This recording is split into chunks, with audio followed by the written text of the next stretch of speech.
if we were a heist crew, what would we steal, and what would our jobs be? I actually was thinking that for an opening bit. Me too, but I could come up with a funny answer or scenario.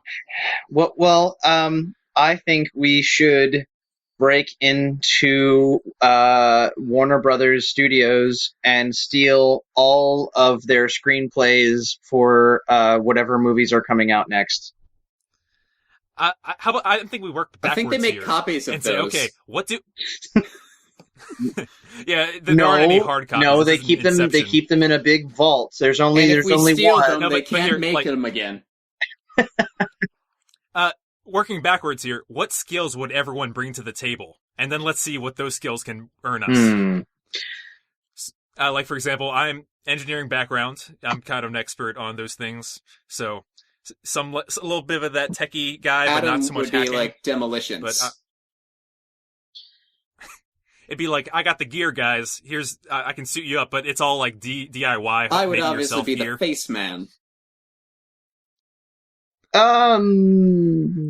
Listen, you have a very beautiful casino, and we would love to steal something from it, but not that we're going to. I'm just saying this is a very stealable from, so don't be alarmed if something gets stolen. Andrew, you have a hard time. Andrew, you have a hard time talking to people in regular circumstances. I feel. Let alone when you need. It's funny that he said that because wait for it. It sounds like you're going to steal something. I'm going to call the police. Snake! Oh God, there's a snake on me. Boom. Problem eliminated. It's funny that he said that because I was sitting here thinking, and I'm like, I don't know. I mean, I teach, so I'm pretty good at talking. I could probably be the talker of the group. You know, somebody usually has to interact with somebody, whether it's like a diversion or you have to like pretend you're somebody else. Here's the thing, Victor. If you pretend you're some kind of inspector or some kind of cop or whatever, I could probably do that. Okay, Adam, let's think of a profession for Victor to pretend to be. No, you know what? Here. I'm going to take my headphones off for 5 seconds, tell Victor a profession, and then I will come back in as someone that Victor's trying to convince. Okay. All right. Are they off? Apparently. 5. Victor, you're a doctor? Okay. Yeah. Knock on my door. Okay. Knock. Hello? Yes. Hi. I received your phone call. Apparently you felt so ill that you couldn't leave your home. Is that still true? Ain't no phone been here since the war started. I knew this was going to fall apart in one sentence. I knew there was no way. Right. So we still don't know what we're stealing. I propose we go to Axum, Ethiopia. Okay. And we steal the Ark of the Covenant. That was honestly, if there was something on my list, it'd be Ark of the Covenant. Okay, back to survival movie. So we're stealing the Ark of the Covenant, guys. Yeah. All right. So Andrew's got the snake, Victor's the doctor, and I've got the gear for no one to use. All right, we got this. All right. We'll have to do a bonus episode where we discover how this all goes down.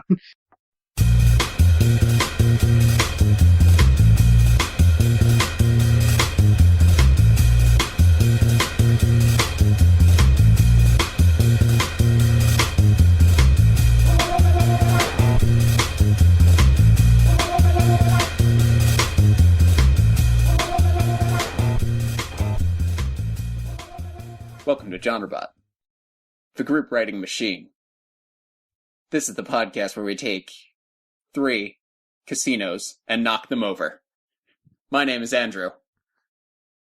Joining me today are Adam. I just repelled from the ceiling because it was the right thing to do. And some other guy. My name's Vic. I'm the guy that sits in the room and doesn't talk because he just has some special ability that won't come in handy until the end of the movie. Victor's got Wolverine claws. What we're about to do is introduce 3 original characters that we've never talked about beforehand and put them in a heist movie. Nice. That's not a heist movie. That is James Bond. I guess James Bond does steal things sometimes. But no, heist movie. So this week we do heist movies. Tell us about heist movies. What are they all about? Movies. Well, a heist movie involves a large ensemble cast, and they all get together and steal something. Some examples are Ocean's 11, Ocean's 12, and Over the Hedge. Over the Hedge is actually... Also, Inception, Ant-Man, kind of, Now You See Me, and its sequel, Now You Don't, Mission Impossible, and Over the Hedge, and Ocean's 13. Mission Impossible is a good one, like, especially the first one. Right. That's why I said Mission Impossible, and not Mission Impossible, all of them. There's actually a ton of these. Like, isn't there... What's that one with Jason Statham? Is it called Bank Job? I think that's called Over the Hedge. And there's one with Eddie Murphy, Tower Bruce Heist. Willis is a raccoon, and Over the Hedge. Such a good movie. Cool. Oh, wait, National Treasure. Oh, yeah. Yes. Yeah, we mentioned... Not number 2. No, just the first one. Yeah. Yeah, no, that's a cool one. Yeah, I've seen a bunch of those. They're cool because it's one of those, like, it's cool seeing, like, the plan and all the intricacies of it and everything. Like, that seems to be kind of the thing, like, the hook of these movies. Oh, also Die Hard from the villain's perspective. Well, yeah, I feel like a lot of movies can be backwards heist movies where, like, there's a heist going on and the movie isn't about the heist, it's about stopping it or something like that, you know? So that happens a lot. Like, you know... Yeah. And, like murder mysteries, there's kind of almost like a set format to follow with, like, what happens in a heist movie. When things go wrong, you can kind of follow the steps. I feel like the Ocean's trilogy is just the easiest one to go to because it's such a true to form example. It's like, that is every trope of heist movies. Like, every single one. Yep. Like, that's... Yeah. That's... And it's a classic remake, too. Yeah, it's true. That is a remake. It's a remake? Yeah. The original had Frank Sinatra as... Oh, dude, I didn't know that. That's awesome. I have to watch the original, like, tonight.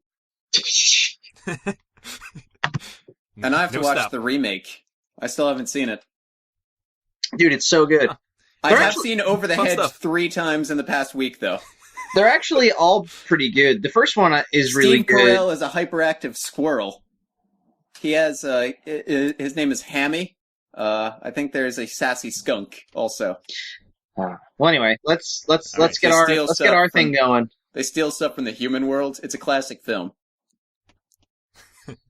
And it's all because there's a bear who, like, Bruce Willis owes money to.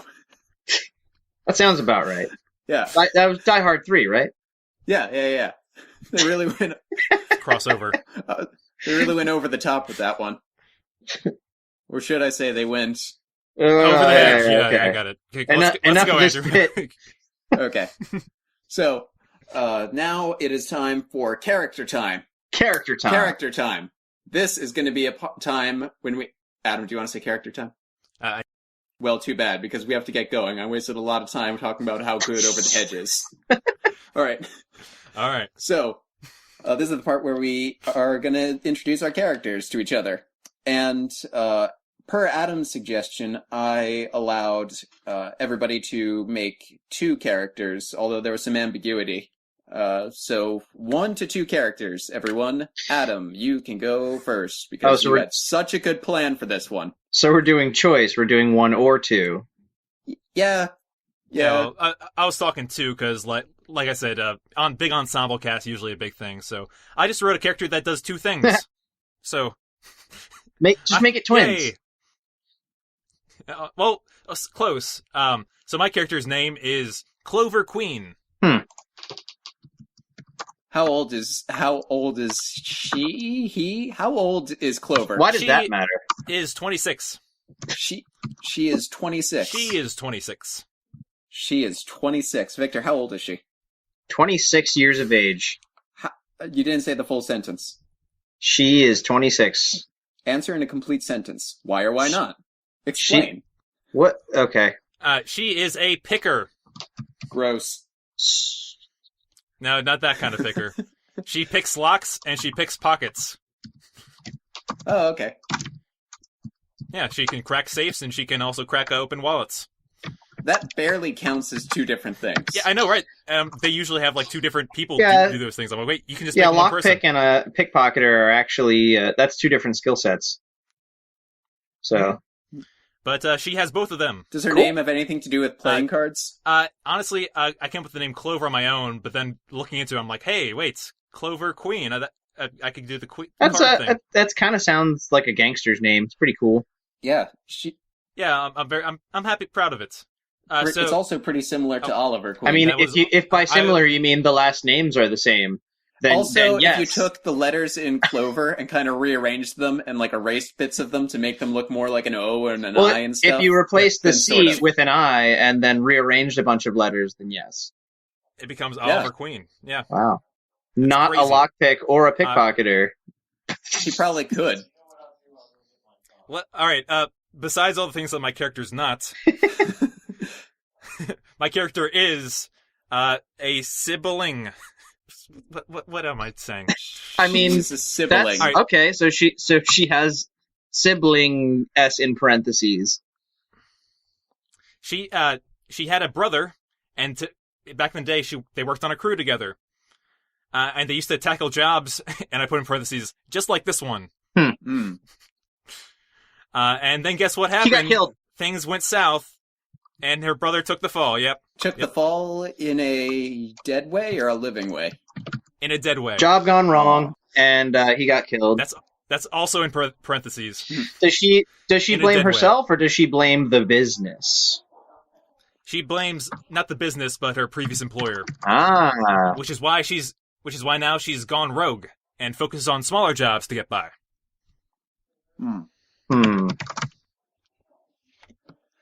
No more big jobs. There you have it. And what is your second character? That's my second character is Xander Queen. Xander Queen. Oh, the brother.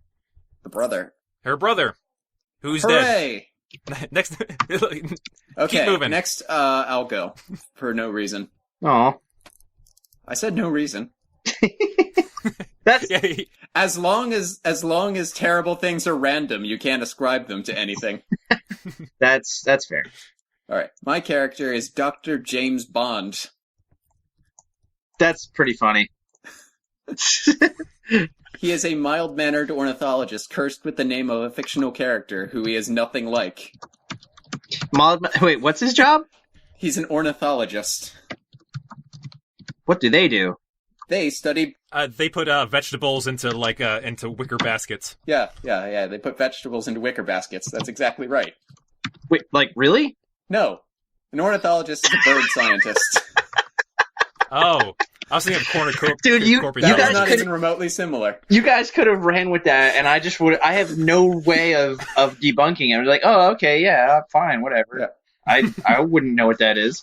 But that's actually a side reference. Ian Fleming came up with the name for James Bond because he was at his house, Goldeneye, in Jamaica, and looked at a book that he had, which is The Birds of Jamaica, which is written by a specialist from the museum that I now work at, named Dr. James Bond. So your character is that guy? That's pretty cool. No, he's in the present day. This is just a reference. Okay. How old is he? He is, God damn it. He's a number of years old. I don't know. 56? No, that's too old. He's 46. You know what? He's 25. 36. You know he's 14.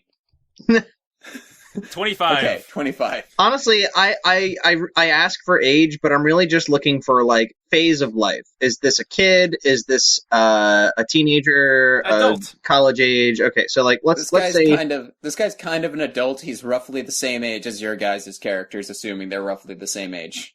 Let's say 32. All right. Okay. So, all right. Is that all you have about him? He's a Birdman? Yeah, but he works in a museum. And he knows museums, especially the one he works at, really well. Oh. And there's a specifically interesting item somewhere in the collection of his museum that he's been thinking about stealing, kind of maybe in the back of his head, just like a worm of an idea. So maybe that could inspire him to steal something else from somewhere else. Like he knows security systems, basically. No I'm- security. So it doesn't I'm have to be a museum, and it doesn't have to be my museum, but it can be. I'm taking notes here, and I'm I like, ornithologist, bird scientist, knows museums, works in one, something valuable in it, and then just like space, duh. Yeah. I'm like, it's a museum. I'm like, Oh yeah, no, this is a museum of garbage. It's all garbage. Yeah. Oh, and It's a my yard secondary character is well, okay. As this movie is happening, somewhere in an unmarked grave in a churchyard in England, Pocahontas' skeleton is there. Doesn't need to be brought up. Just that is happening. There you go, Adam. Are you happy? I made a second character. Your second character is the skeleton of Pocahontas. Yes. Like It's not animated or alive or anything like that. It's just a regular skeleton of a 17th century Indian princess. Now here's a debate that I don't want to have. Can you argue that a character needs to be sentient? No, not. I will, for this week's purposes, say no. Oh man. Okay. Because we had a robot last week that was not sentient. Okay, well now we're in a different debate. Before we ex machina this, Victor. My characters. Why don't you tell us your characters? Oh, well, that was presumptive of you. Okay. Okay. All right. So, character number 1. Her name is Eve. I intentionally didn't give her a last name because not many people really know who she is, meaning like her backstory, her actual backstory, what's her birth name, like, you know what I mean? Like her whole thing is deception. In fact, I named her Eve because I was trying to think of a clever way of twisting every man. She is about 30 years old, and she has what I wrote as a fetish for disguise. She's pretty much mastered the ability to alter her appearance just enough to make herself, to throw people's perception of her off, to the point where it's like her original identity is buried so far down. Like I said, like nobody really knows who she really is. She uses it for fun. Like I just came up with like one little thing where it's like, hey, she likes to like meet somebody, like go on a date or something, and then like on the same night try to like get that person to like hook up with her as someone else, like just to throw them off, like because she's just an expert at it. Like, and also, but I also put she uses it to get herself out of tough situations. Like she's thrown off the cops many times, so like she, like she'll steal from a store but then just like change her appearance so no one would ever recognize her from the security footage or something like that. So that. How old is she? All right. I said she's about 30. Okay. What race is she? How tall? Actually, I picture those are up for debates if she's very deceptive. Well, that's bizarrely true. I'll answer that question though. I'll say she's, I'll say she's white, but like some European descent that's tan, like maybe Italian or something. Armenian. So like she Greek. All you got to do is, a little bit of powdery makeup, whatever. She can make herself look a little paler, but I think it's harder to make yourself look darker. So she's kind of tan. Yeah, having that tan default is you can go darker or lighter. Yeah. I would have said it would be harder to make yourself look lighter. No, not really. Especially if you're in a dark environment, and it's also about outfit. Like, when it comes to like disguises and stuff, it's actually funny. Like, a lot of it isn't how you look; it's like distracting details. Like, oh yeah, it's all about how you appear, not so much like as how if you my look. hair was totally different, and then suddenly there was a big scar on my cheek. You guys would walk into a room with me and not realize it's me at first, just because it's like one or two things that are drastically different will throw you off. you mentioned that over the weekend, like in college, you had a goatee briefly, and like people were like, "It's like it doesn't look bad, but it doesn't different. Look like me." Yeah, like it's very distracting. So, the easiest way to throw off facial recognition software is to put on a pair of glasses or shave a beard. Yeah, she's an expert at that. So that's her thing. I thought that could be fun to mess with. Could she like put on and shave a beard? Because that would be easy. I mean, sure. I mean, are you listening, TSA? Yeah, it's easy. They are. Fix your system. One of the essays is listening. So I have another character. Should I share? No. Now let's move on to story. No. Yeah, go ahead. It's up to you. That's the one I. No, I have no reason. We both brought two. I have no reason not to let you. Victor, let me put it this way. We both brought two, but two of ours are dead. So let's just enter this with three and add yours. No, that's racist. Okay. Come on, let Victor do it. It's fine. I don't care either way. It's not even... Victor, I demand you do it. Okay, well, it is his episode. Okay, so my next character's name is Mark the Magnificent. Now let's move on to story time. All right, that's a nice little teaser. I can't wait to hear about how he appears. Right, this is the part where we take all of our original characters and make them into characters in a story. Hey! Yeah, that's what happens. Okay, so no one put anything big forward besides Andrew, so Andrew, I think we're going to break into your museum. Oh, no. Or that could just be, could just be like where we start. It doesn't have to be the whole movie. Oh yeah, it could be your Act 1 thievery. Yeah. Victor, if you want to bring in Mark at any point. It could be a mystery gang, team. Yeah. Right? Victor, if you want to bring in Mark at any point, just speak up. I'll wait until the plot presents. I'll wait until the plot presents an opportunity for him to appear. Right. I assume he's a magician. So anyway, so Dr. Bond, working at this museum, there's something he wants to steal. That doesn't necessarily have to be the whole plot. It could just be a way of getting us. Well, because like the big thing with heist movies is like not everybody knows each other. Like there are definitely people that are only doing it because it's a job.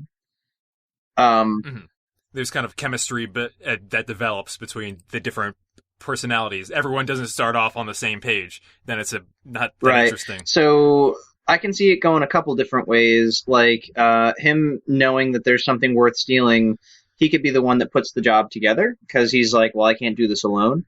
Or him trying to steal it could be the group's way of recruiting him. So like, I don't really know which one I want to go with. That's interesting. Well, my point would be, do we have anything better to steal than an artifact from museum? Okay, there's a fun activity. What would be a really interesting thing to try and steal?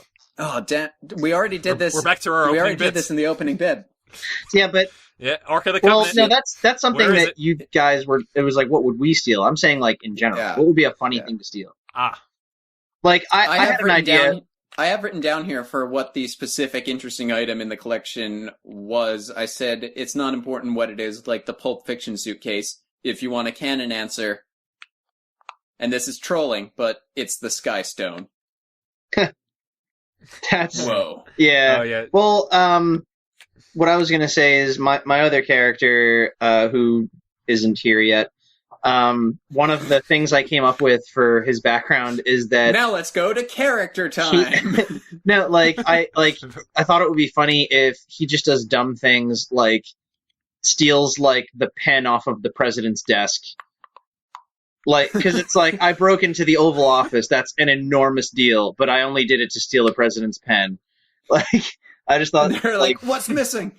Yeah. Like, I just think stuff like that would be interesting. But that's just, like, I think that's a good jumping on point for, like, well, okay, you have these abilities, but you're not using them for anything productive at all. So, like, that's how he would get recruited. Okay. Right. Now let's move on to story time. So, like... Okay, so... something to steal. Well, let's approach this from a different angle. Who is going to stop them from stealing this? Oh, okay. Is it like someone like say for example, if it was just a bunch of cash that like a mob had, then it's like, oh, the mob is the enemies here. But in the museum, is there a museum mob? I just got an idea. All right, what's the most well-guarded, most secretive place on the planet? Area 51. Exactly, Area 51. Yeah, but you can't steal what you don't know what it is. What if one of them has... my one guy is a scientist. What if he's got a tip?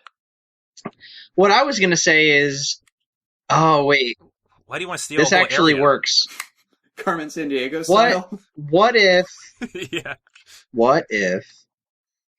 Okay, alright, I'm going to tell you about this guy.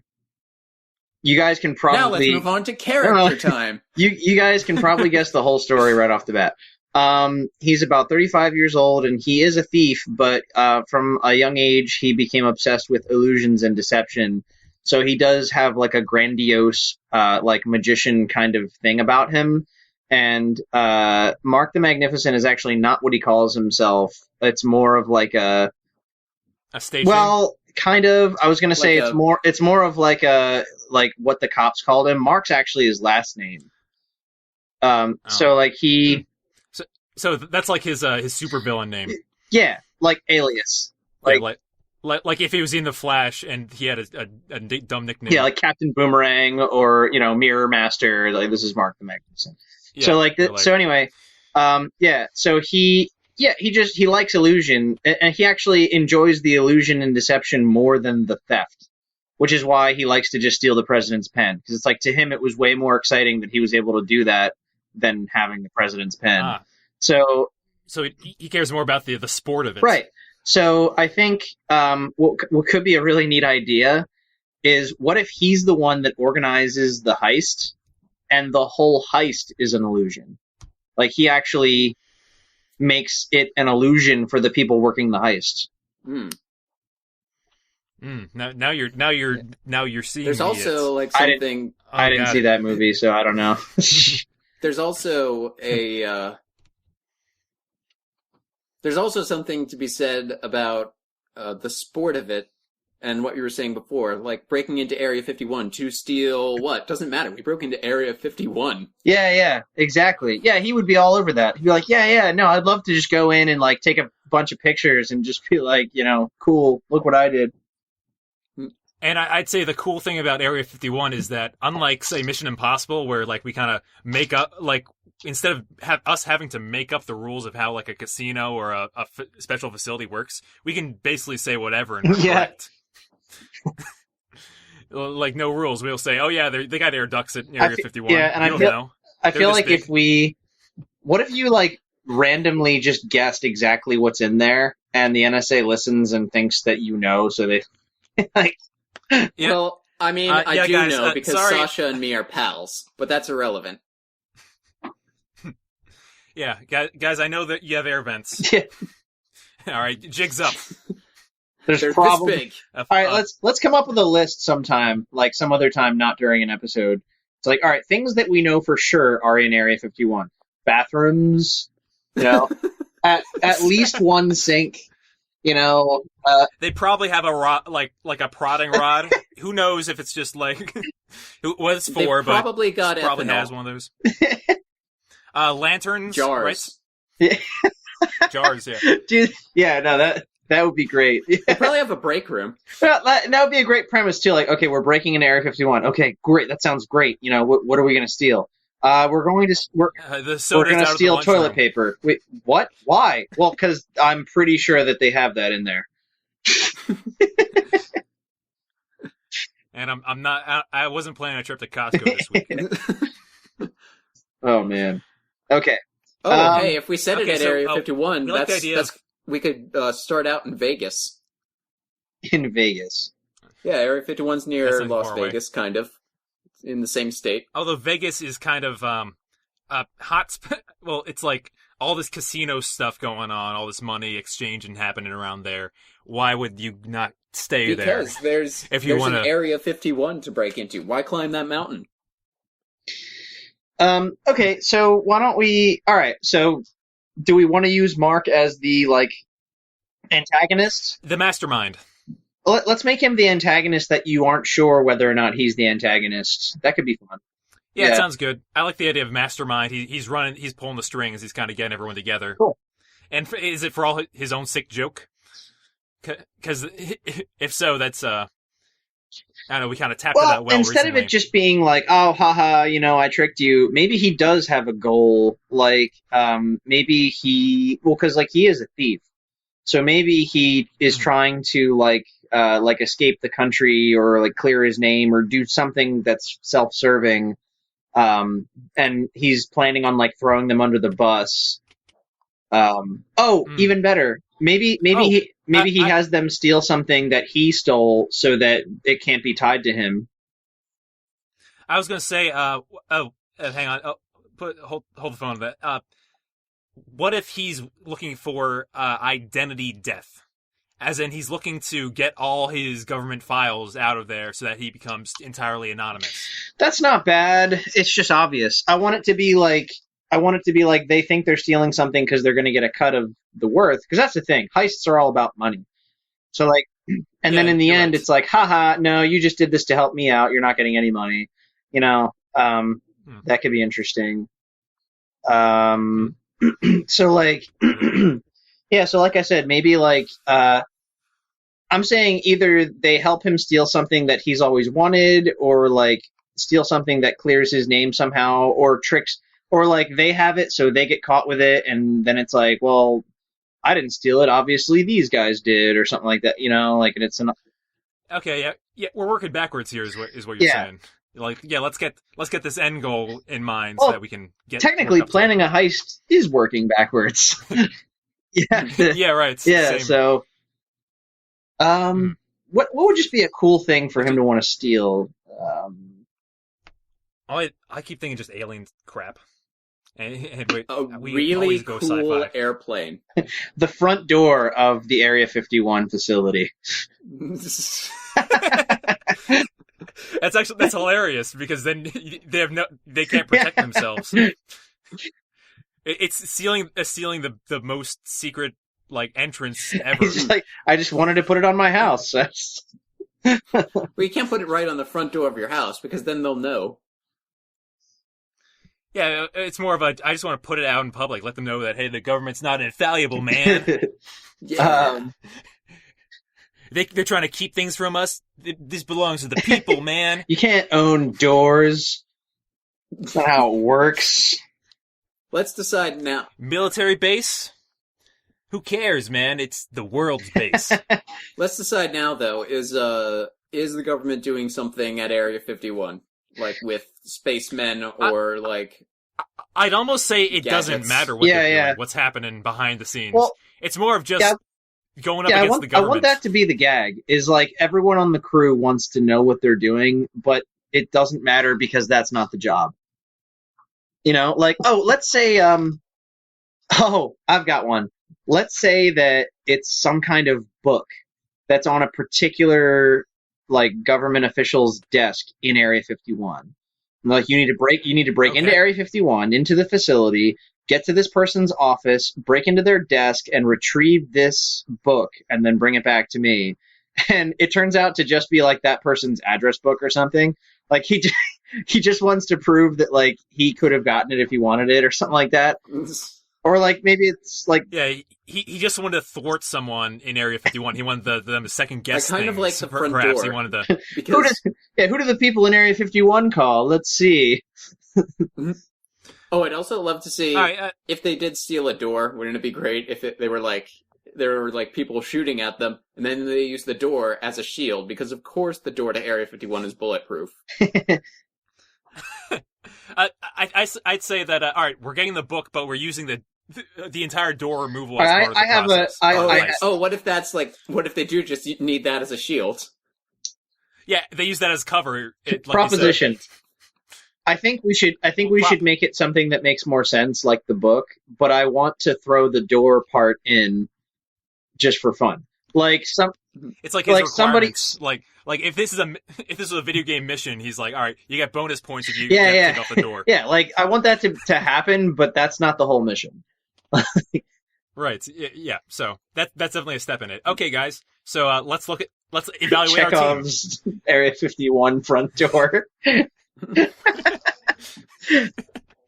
Okay, so we've got Clover who can pick locks and pick pockets, both of which that's the situation here, right? Get it in the door and basically pick the wallet out. Can she hack electronic locks? That'd be tougher. I'd say that goes under Dr. Bond, who is Andrew said Hearst with security systems. Yeah, he's familiar with security systems. Yeah, so security systems, that'd be his I know wheelhouse. of them. I know that they keep things secure. I know that they're a system.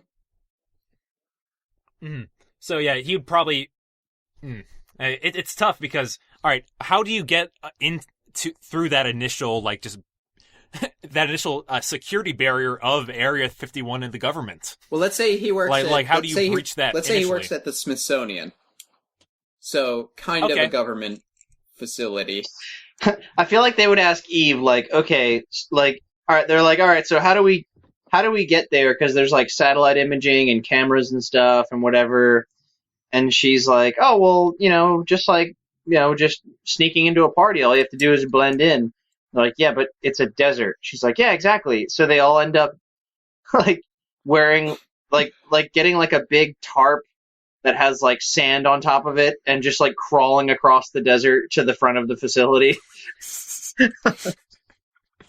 That's slow going. I was thinking that perhaps, if this Area 51, this is a military base, there's planes and air traffic coming in and out, aka there's soldiers coming in and out, aka they get some soldiers, they disguise themselves. I thought you were going to suggest hiding in the landing gear. And then, hiding in the landing gear of the helicopter that lands.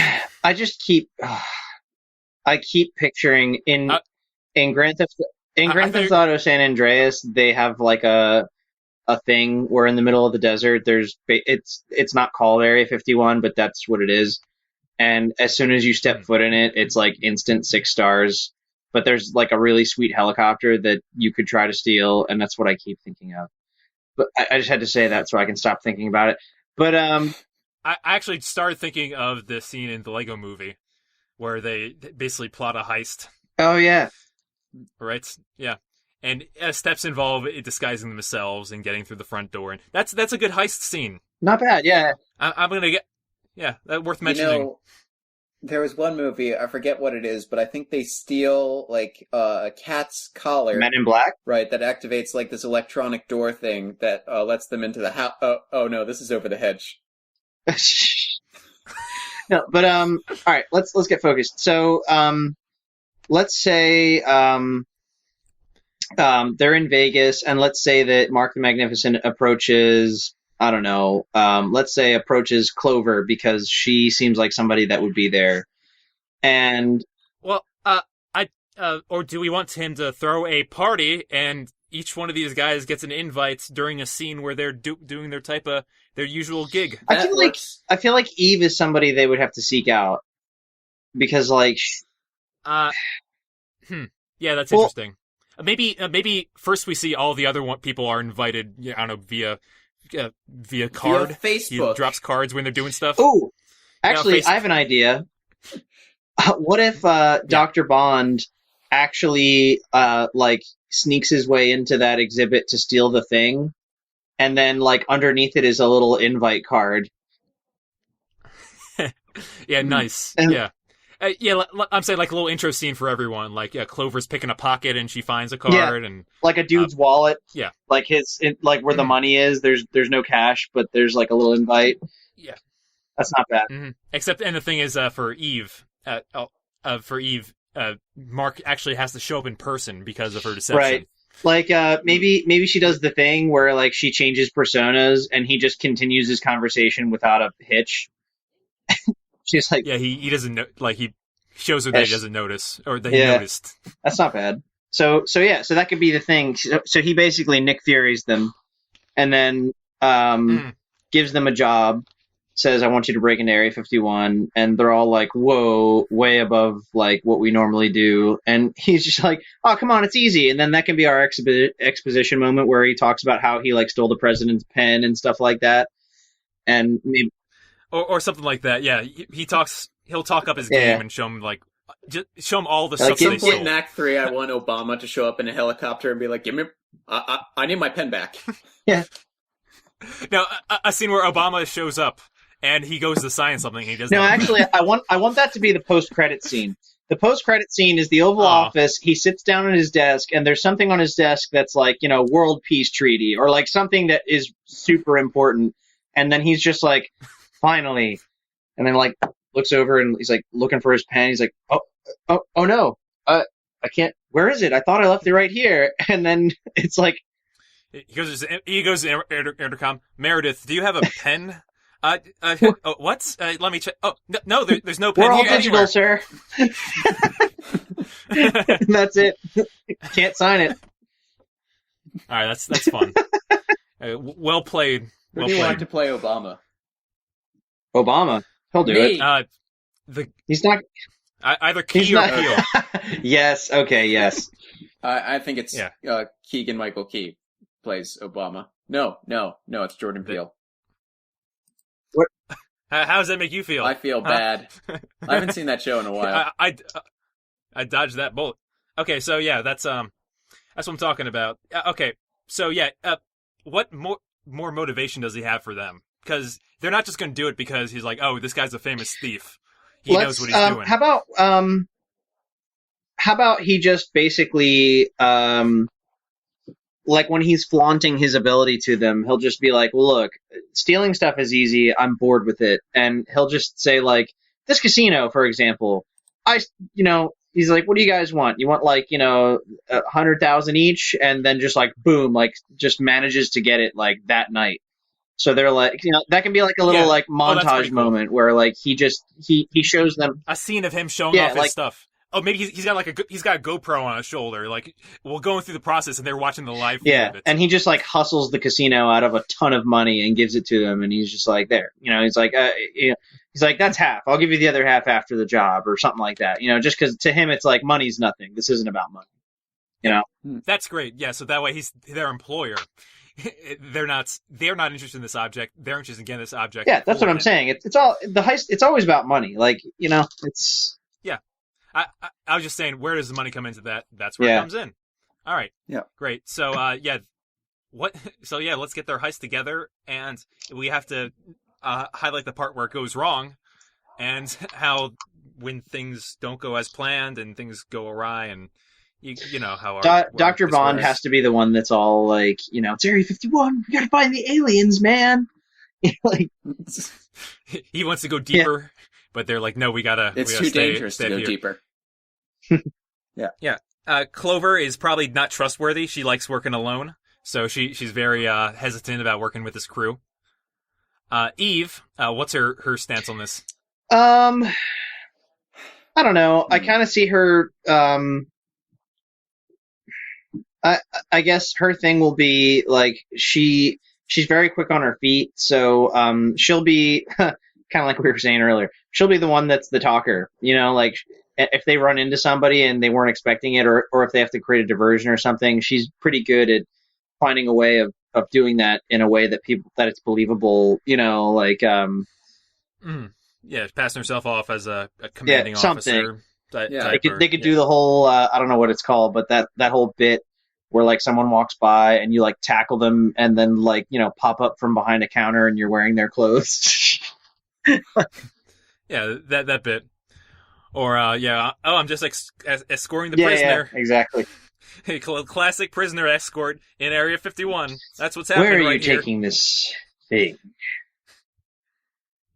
But yeah, so yeah. Conversation anyway. Yeah. Mm-hmm. Exactly. Okay, so yeah, but basically they're with their combined skills, they're able to get the book.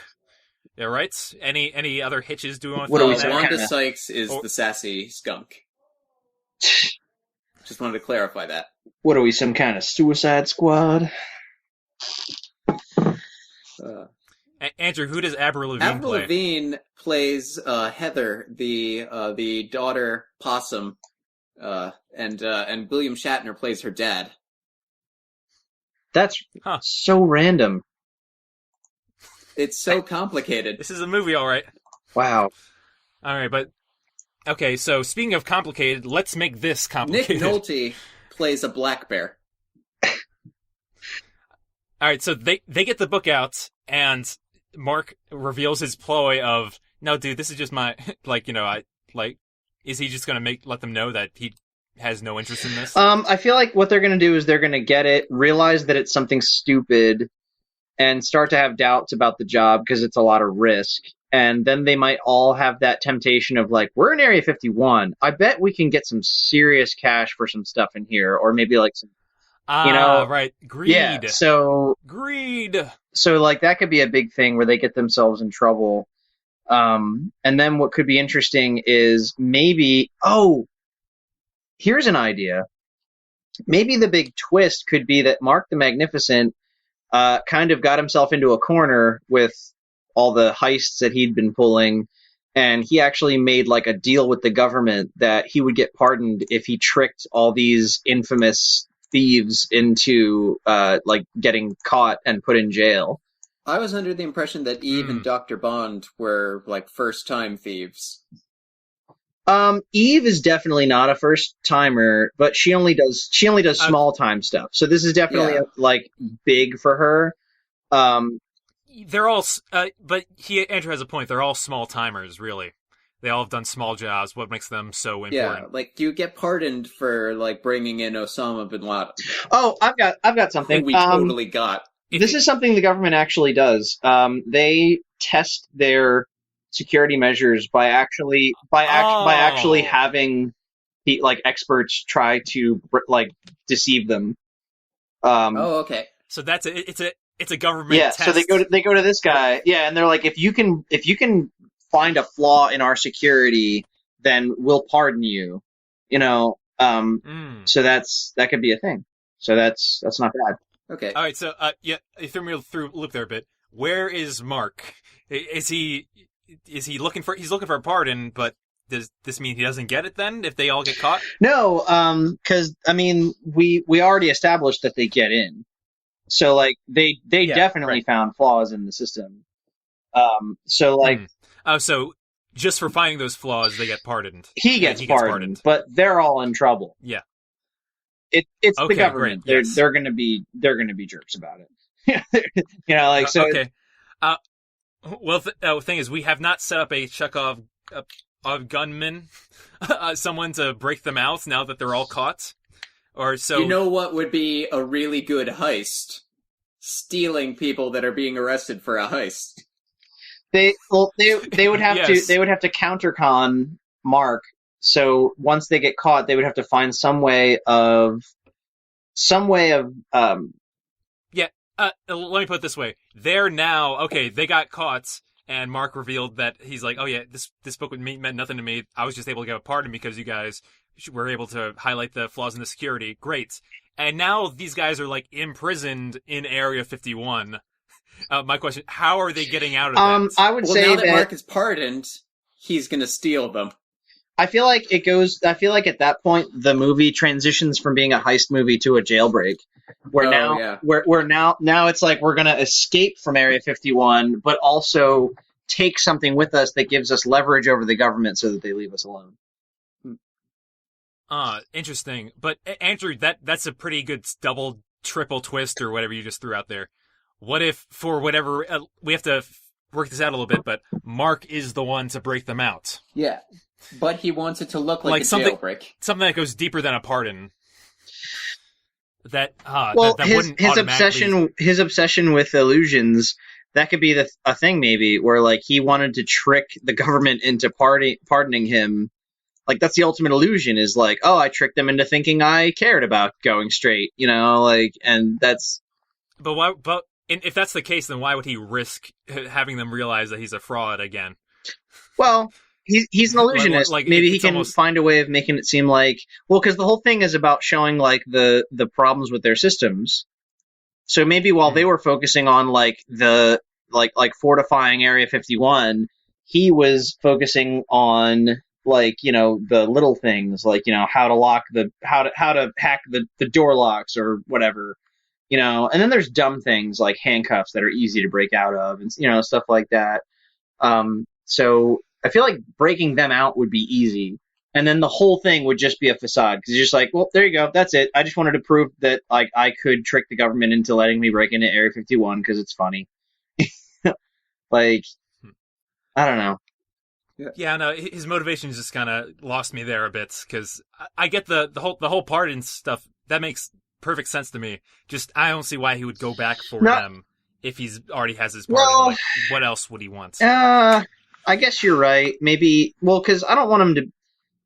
I mean, I don't know if I want him to be a villain, like where it's like, oh, I just had all these. He seems he's going anti-hero. Yeah, like I don't know if he would just kind of cast all these people off and be like, well, screw them. Who cares if they get arrested, or, you know, like. What if, like, on his way out, he kind of trips something up. He pulls out a wire or something and kind of like winks at them, so that. Yeah, I was gonna say that's perfect. Yeah, he enables them to break out. Oh wait, he does. I just had a great idea. It's so obvious, guys. What if he enabled them to break out on their own? No, guys. Pocahontas is a skeleton.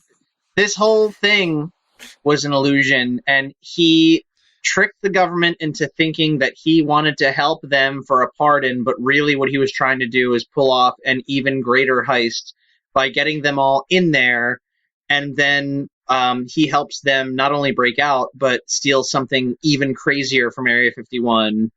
And then that's it. And then they disappear. Yeah, and that combines all our ideas together. Because then he does. Yeah, he in leaving he trips something that enables them to escape. With the front door. He pulls some with the front door. Yeah, yes, that'll be our big. That's our big climax set piece. Okay, yeah. So they go in there and get some mysterious government technology X. that they get and they're able to get out with using their skills of security systems, deception, picking locks, and finally, eventually blowing the entire front door off of Area 51, using the bulletproofness of it for cover, and making. And Gary Shandling is the turtle. You know, part of me has always secretly hoped that, like, Area 51, like, if you got there, there'd be like a big like aircraft hangar. And when you open the door, it's just an enormous empty hangar with like a ping pong table in the middle. That's pretty good. It's like there's nothing there. There was never anything there. Yeah, no. It's all an illusion.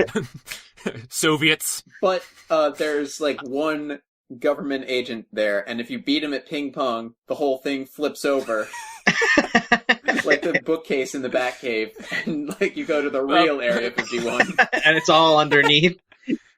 Oh well. Meanwhile, another guy in the crew seemingly had no use, except he's actually the ping pong like master. We figured it wouldn't hurt to have him on the team. Yeah.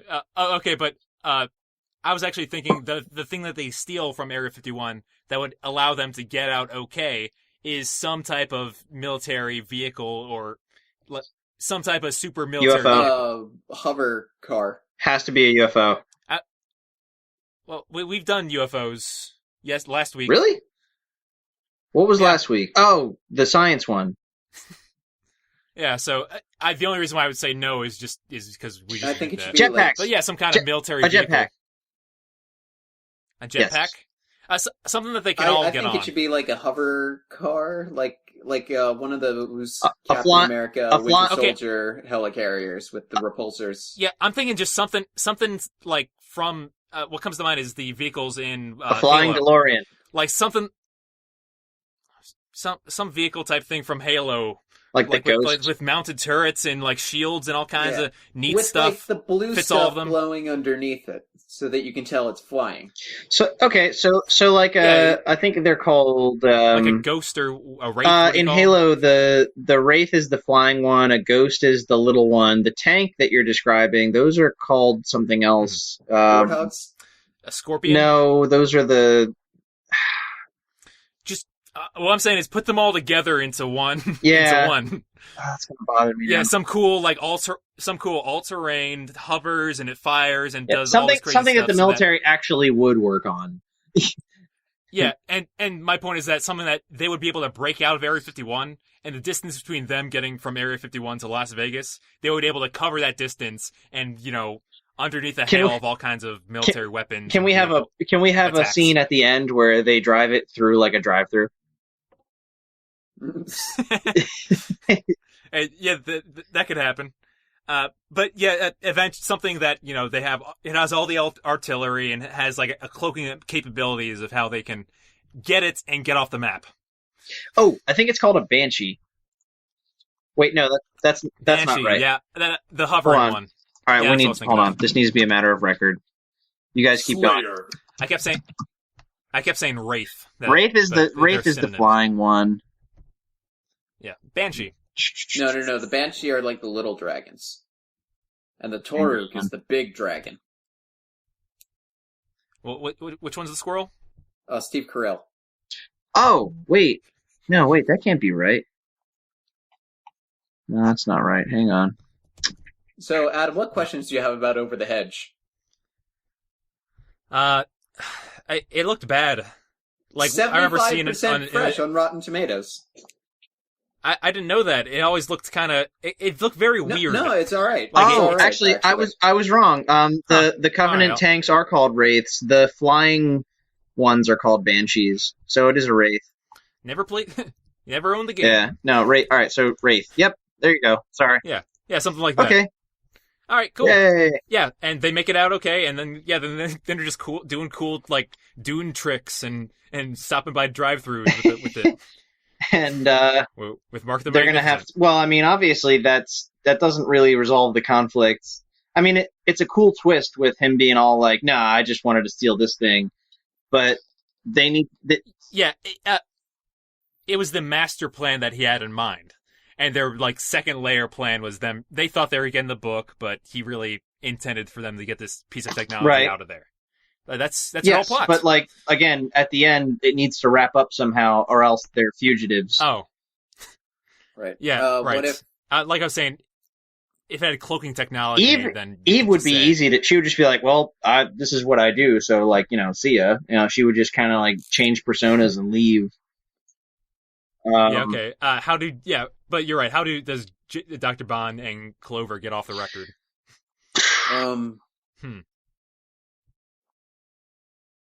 Good question. Oh, maybe while they were in there, Mark the Magnificent found a way of making all of their records of them disappear. Oh, what if they? That's what I mentioned earlier. He did like a Men in Black bit. Like they have Men in Black technology at Area 51 because why wouldn't they? Like a neuralizer? Yeah. Well, I just think it would be funnier if he just stole all their records and like video footage and stuff, so they have no way of finding these people, and then they just like find the tank like at like a demolition derby or something really random, like they just gave it away. Oh, I have an idea. What if they did like a Men in like Black thing, like with the Mind Wiper thing, the red light, the neuralizer? Yeah, that's what it's called. I think that's a better solution, just because you say, oh yeah, you just delete all their footage and stuff, but all the generals and people there already know. They learned about Eve. They learned about Eve, Bond, and maybe. All right. Well then, you have to wipe their mind. All right. Well then, how about this? I've got an idea. What if we did like a Men in Black thing, like the Mind Wiper? We're not doing that. That's too plot devicey. I think. All right. All right. Okay. I think a better way of doing it would be like using leverage. Like maybe this weapon was completely not sanctioned by like the greater U.S. government. So like. Okay. Yeah. So they're like, hey, Yeah, you want your tank back? Then promise you're not going to arrest us, or else we're going to drive this tank right up to Washington, D.C. Like, that could be... All right, great. Yeah, that works. I think that's a better solution, because then it's more... Blackmail! Yeah. Not men in blackmail. Blackmail. Why men in black? Well, that was... Andrew, you sounded like you were underwater in slow motion for a second there. Andrew? Andrew! Oh, yeah, that's what I was saying. We need to destroy all the Autobots. Why is Andrew now Daft Punk? Oh, crap. Yeah, you guys are let's reset the call. Going in and out. Oh. Yeah, we gotta restart the call. Right. Keep your recording going. Keep your recording going. Hang on, I'm gonna hang up and call again.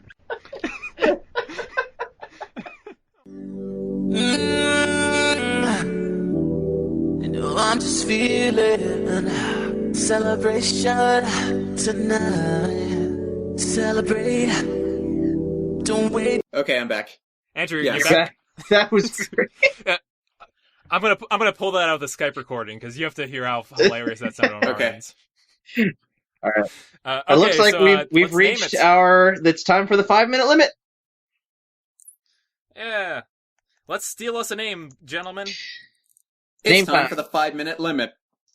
I should say it. Okay. Let's see. And All right. so it's a heist. We can call it Heist? Nah. Anybody? Nobody? I feel like that if that hasn't been done, it probably has been done. Okay, it has to do with Area 51, right? Yeah. Okay, the area... Okay, Job 51. No. No? No. Well, why no? Well, I like Whose where you're 51st job going is with it, but we can do better. Like Mission 51. Caper 51. Caper? Because that's the neat part of this, that they're Really going to want- Area 51. That's kind of... Yeah, Caper. Yeah, but caper is not a synonymous good with word. Heist? No. I mean... A caper is something a cartoon character does. I'm cool if it doesn't work, but... Let's call it Alien Heist. Sounds good. Or... What? They're not stealing aliens? Well, all right, how about... No, what I was in the middle of saying before was, I'm okay with referencing Area 51 in the title. It just needs to be something a little... I don't know. It has to sound right. I don't know,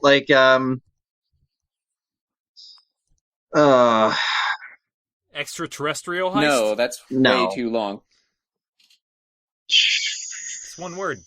It's too long. Spielberg did it. E.T. That's 2 letters. Well, because it's not about aliens. It's... No, it's not. We So, can call yeah, it Alien Heist. That's what I'm I saying. don't think anyone will be mad at us if we call it Alien Heist. Like, yeah, they steal alien stuff. Well, why do you guys like that over Heist 51? Heist 51 isn't bad, except that I feel like it's like a half step away from making sense. It's like once you watch the movie, it's like, oh, okay, I get it. But like the title should be something that when you hear the title, you know what you're in for. I mean, you are in for that. They're in a heist for Area 51. Uh, I just don't see why. What's wrong? It's like Operation. You're whatever. assuming that 51 can only be associated with Area 51. Yeah, it sounds like it's like there's like some dumb animal part of you that thinks like, oh man, did I miss the first 50 heist movies? Okay, all right, fair enough. Yeah, fair enough. like, but like I take said, that. I'm okay with referencing it in the title. Like, all right. I think the reason why Area 51 is a cool phrase is because of just that. It's this setup of the name, and I thought we could play off that. But if you guys have a better way of conveying that it's the alien base that we're stealing stuff from. Yeah. Area 51 heist is a little bit on the nose, but it kind of works.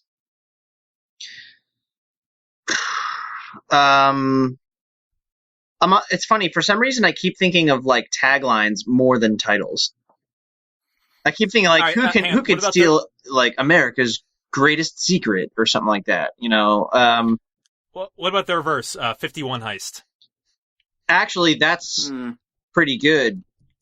I can deal with that. Okay. It's like all you did was switch them, but that actually totally changes it. I did it. Yeah. Hooray. Honestly, I'm fine with that. Yeah. Yeah, 51 Heist. And what you're saying for tagline, that sounded like what it would be. Can they steal America's best kept secret? Yeah, there we go. Okay. America's top facility. America's next top model. Can they steal her? Or him? I don't watch the show. What's it about? Have you guys seen Over the Hedge? All right. I'm cool with this. Yeah, I'm very happy. 51 Heist. Yay! We did it, guys. Yeah, and that was our title, and that was our movie, and that was our episode. If you liked this, you can catch more of us on our Facebook page, GenreBot.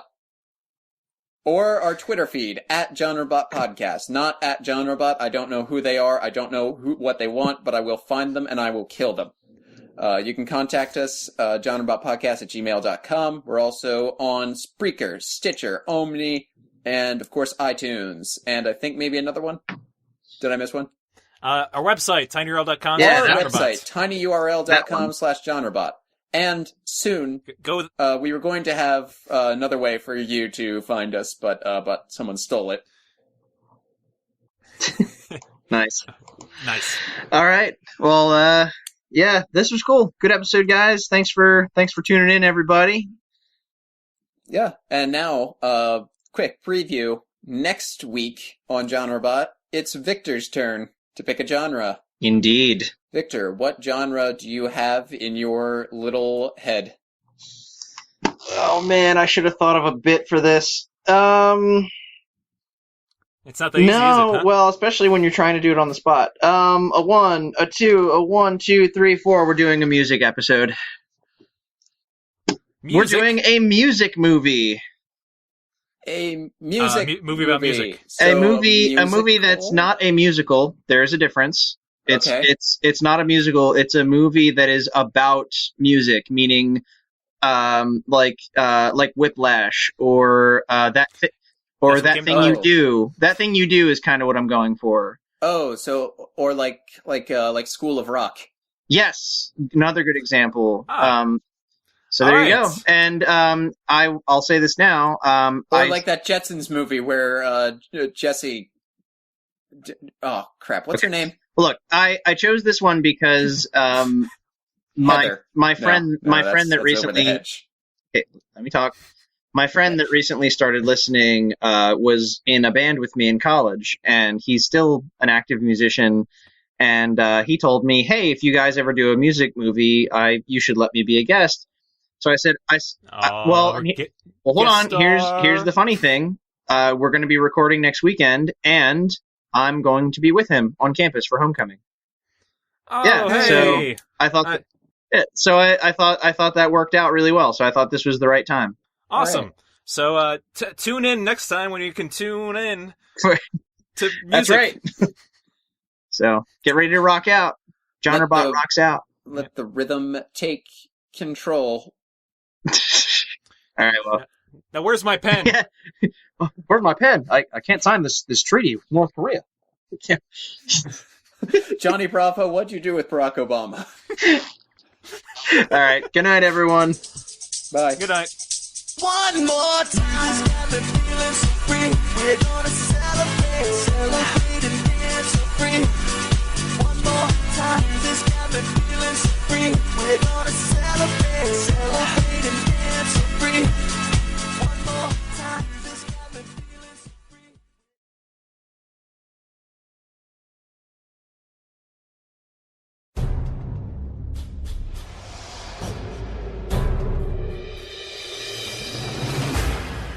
Half the forest is gone.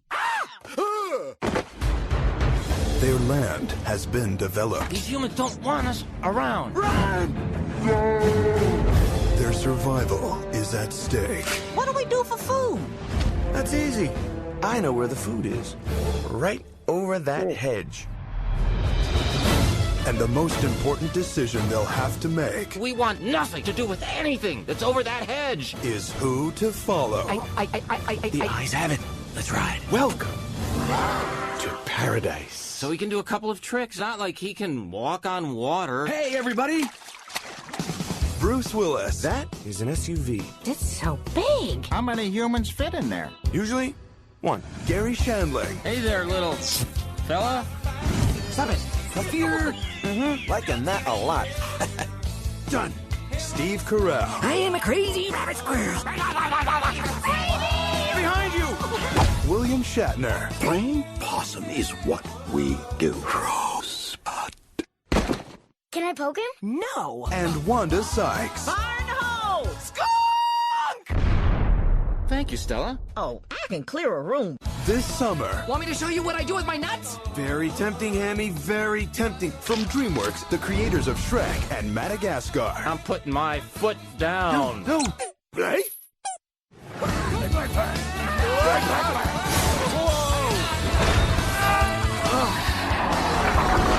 Oh, boy. Over the hedge.